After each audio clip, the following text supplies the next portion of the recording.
Good morning students, all of you. तो आज हिंदी व्याकरण में पार्ट 5 आपने सर्वनाम कल जो है सो पढ़ चुके थे।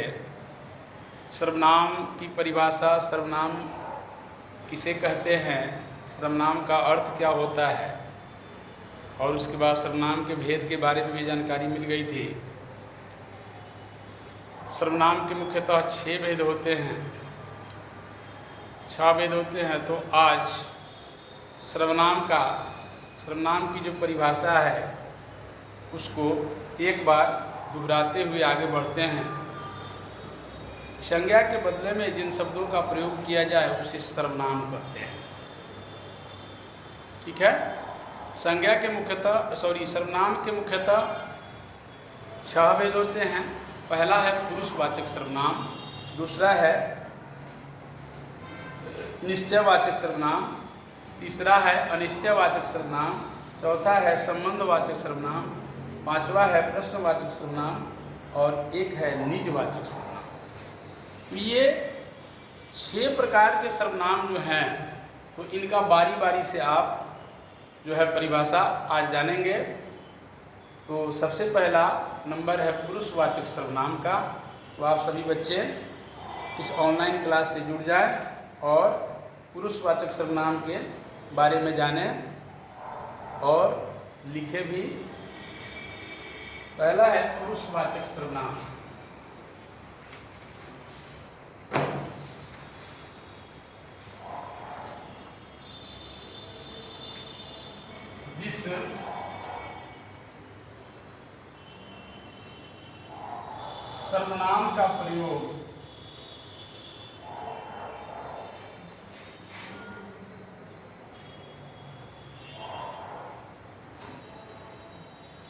जिस सर्वनाम का प्रयोग स्त्री और पुरुष दोनों के लिए किया जाता है, स्त्री और पुरुष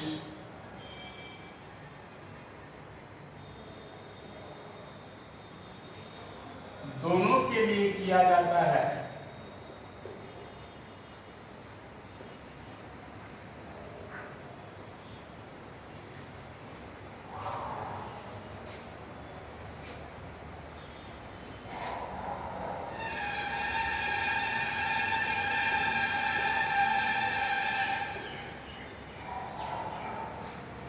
जिस सर्वनाम का प्रयोग स्त्री और पुरुष दोनों के लिए किया जाता है उसे पुरुषवाचक सर्वनाम कहते हैं।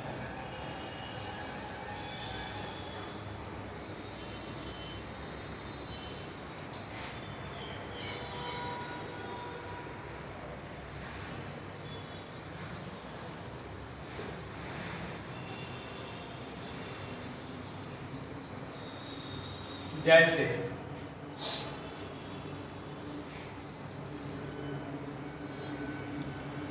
मैं,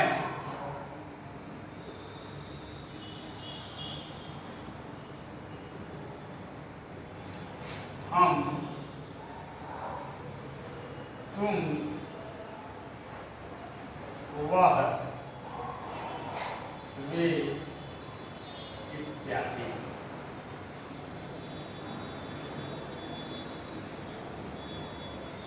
दूसरा है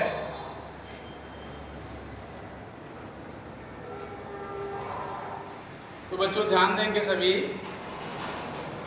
इसको नोट डाउन करते हुए जाएंगे क्योंकि सर्वनाम से आगे बढ़ रहे हैं, सर्वनाम के भेद के बारे में जान रहे हैं, इसको अच्छे तरीके से जानेंगे।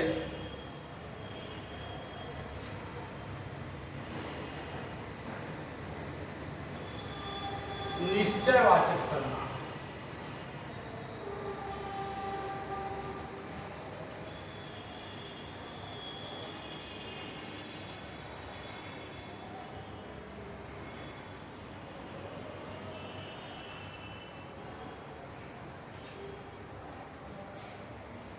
जिस सर्वनाम शब्दों से जिस सर्वनाम से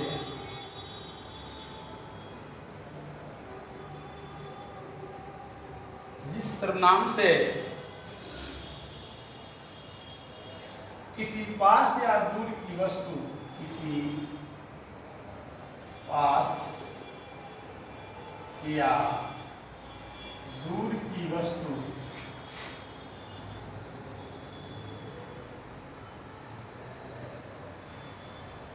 किसी पास या दूर की वस्तु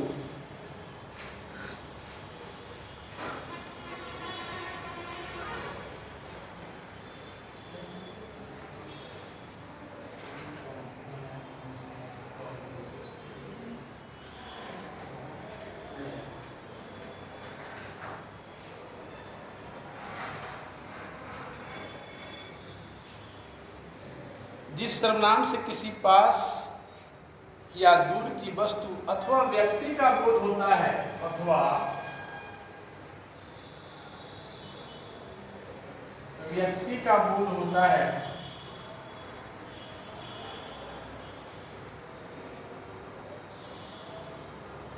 बोध होता है या बोध हो,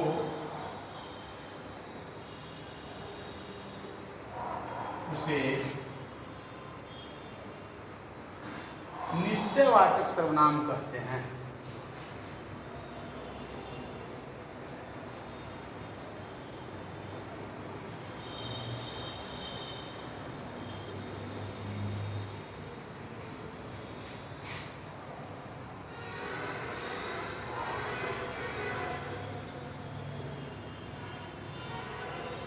तो ध्यान देंगे बच्चों, निश्चयवाचक जिससे किसी व्यक्ति या वस्तु के पास या दूर की वस्तु हो, उसके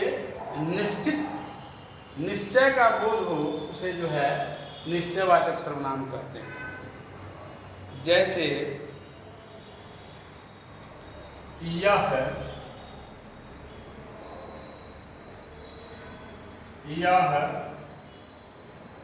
वह,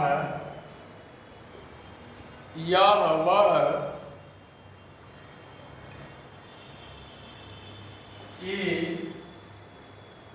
इसने, इत्यादि।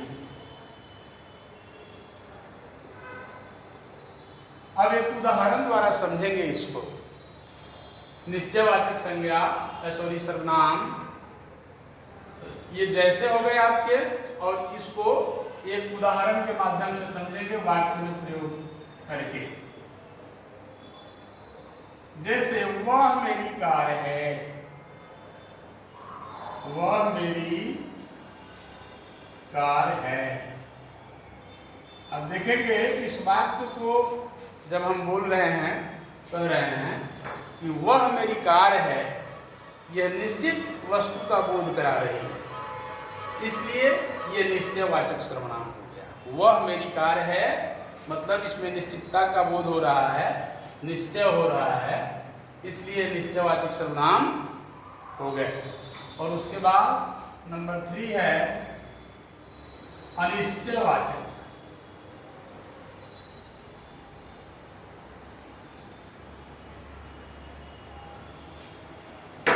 सर्वनाम।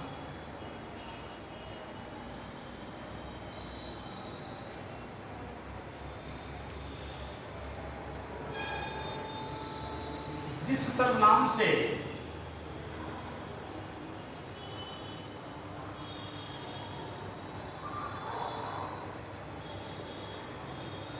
किसी व्यक्ति या जिस सर्वनाम से किसी व्यक्ति या वस्तु का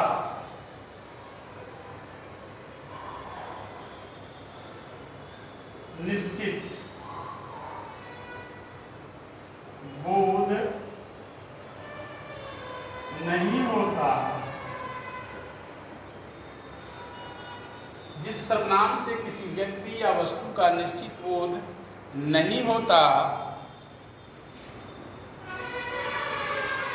नहीं होता है,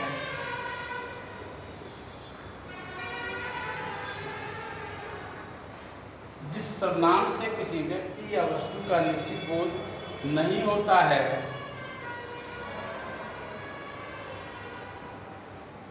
उसे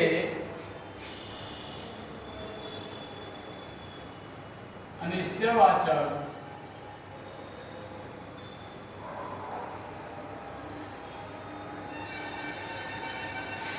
सर्वनाम कहते हैं।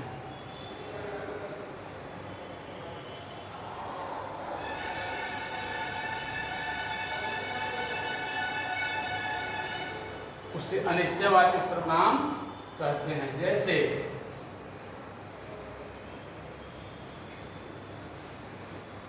जैसे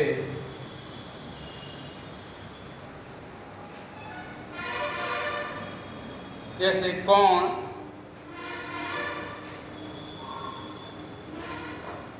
कुछ,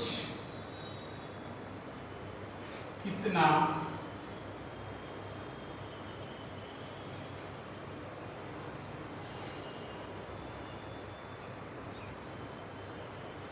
कोई इत्यादि। अब इसका भी एक उदाहरण समझेंगे आप। जैसे वहां कोई बैठा है, वहां कोई बैठा है। देखिए, इस वाक्य से यह पता चलता है कि वहां कोई बैठा है, मतलब यह निश्चित नहीं है कि कौन बैठा है, वहां कोई बैठा है, यह पता नहीं चल रहा है, इसलिए यह अनिश्चयवाचक सर्वनाम हो गया। वहां कोई बैठा है। उससे आगे नंबर 4, संबंधवाचक सर्वनाम।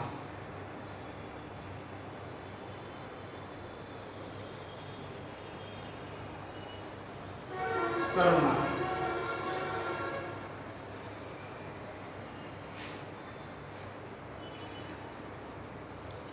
अब इसकी परिभाषा है, जिस सर्वनाम का प्रयोग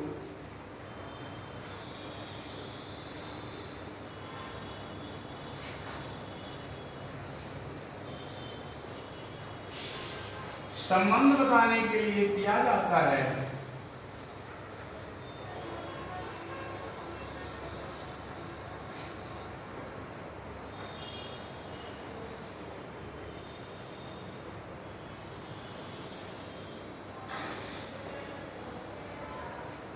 जिस सर्वनाम का प्रयोग संबंध बताने के लिए किया जाता है, उसे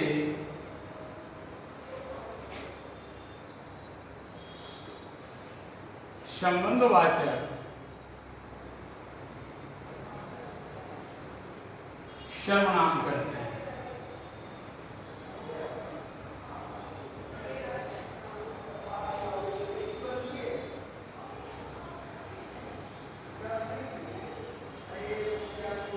उसे संबंधवाचक सर्वनाम कहते हैं। जैसे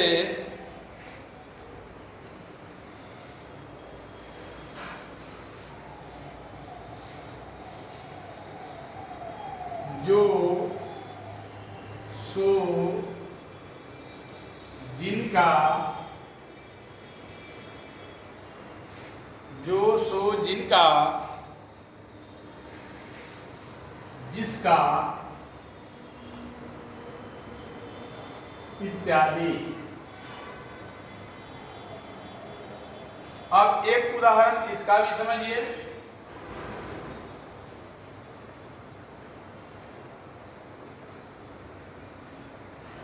जो जागा सो पाया। देखिए, जो जागा सो पाया।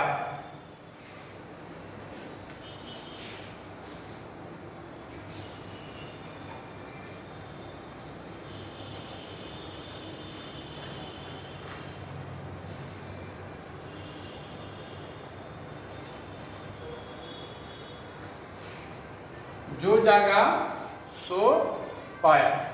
तो बच्चों, अब ये सर्वनाम के भेद जो हैं, आज 4 ही आपको बता रहे हैं और 2 जो बच जा रहे हैं वो दूसरी वीडियो में बताया जाएगा।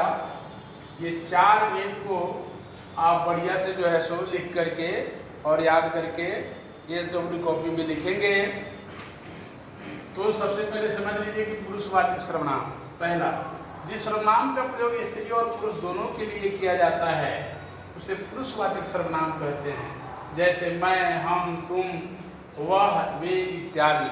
सबसे पहले जैसे ही पुरुष का नाम आता है वैसे ये बात समझ लेनी चाहिए कि स्त्री और पुरुष दोनों का मेल होने से ही इस पुरुषवाचक सर्वनाम जो है बनता है। स्त्री और पुरुष इसमें दोनों का मेल हो तभी उसको पुरुषवाचक सर्वनाम कहा जाता है।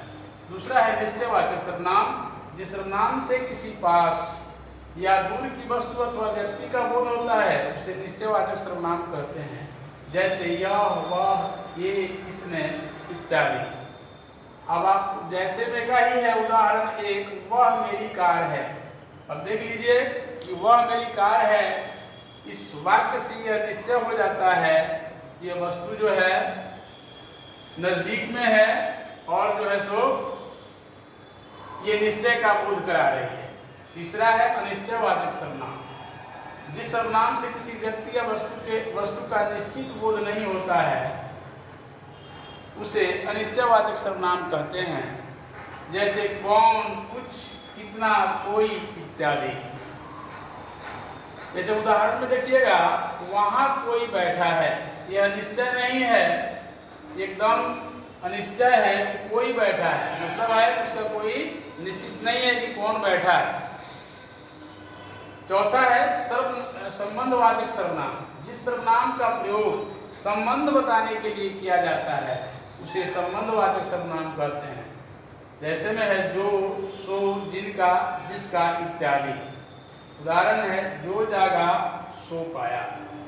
यह भली भांति मालूम है जो व्यक्ति जगता है वह पहले ही जो है अपना सब काम कर लेता है और जो सोता है वह खोता है।